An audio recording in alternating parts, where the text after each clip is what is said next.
नमस्कार मित्रांनो, विश्वास Gavit Facebook page व आदिम संस्कृती यूट्यूब चॅनलला आपलं सहर्ष स्वागत आहे।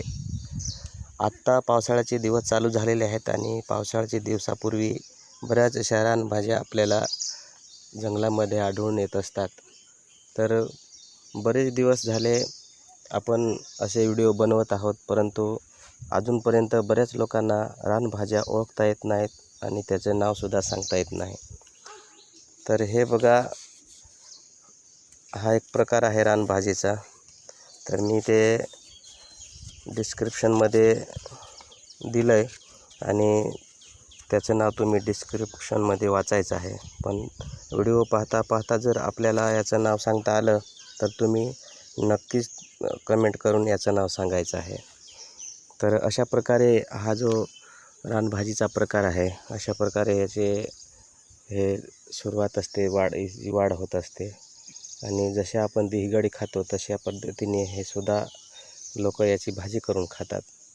तर असा हा रानभाजीचा प्रकार। आता एक गोष्ट अशी अनुभवास आली की इकडं हा बोंडारा आहे। त्या बोंडारा हा एक झाड आहे आणि त्याची ही पानं, कच्ची कवळी याचीसुद्धा शेवळाच्या भाजीमध्ये हे बोंडारा टाकतात। जर हे बोंडारा टाकलं नाही तर ते म्हणजे खाताच येणार नाही। त्याच्यामुळं ह्या बोंडाऱ्याचा आणि शेवळाचा एकत्र भाजी केल्याशिवाय ती भाजी आपल्याला खाता येत नाही।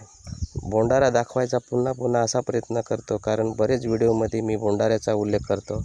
अजूनपर्यंत बरीच अशी मंडळी आहे त्यांना बोंडारा अजूनसुद्धा माहीत नाही।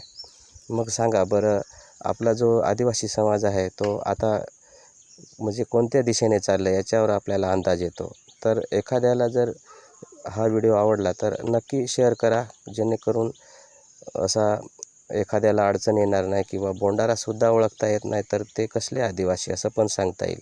आणि जर आपण जंगलातील रहिवासी असून जर आपल्याला झाडे झुडपांची नावं, पालापाचोळा, रानभाज्यांची नावं माहीत नसतील तर एक मोठी खंत आहे। तर नक्की तुम्ही शेअर करा हा व्हिडिओ आणि कमेंट नक्की करा, ह्या भाजीचं नाव काय आहे ते पण तुम्ही कमेंटमध्ये सांगायचं आहे। धन्यवाद।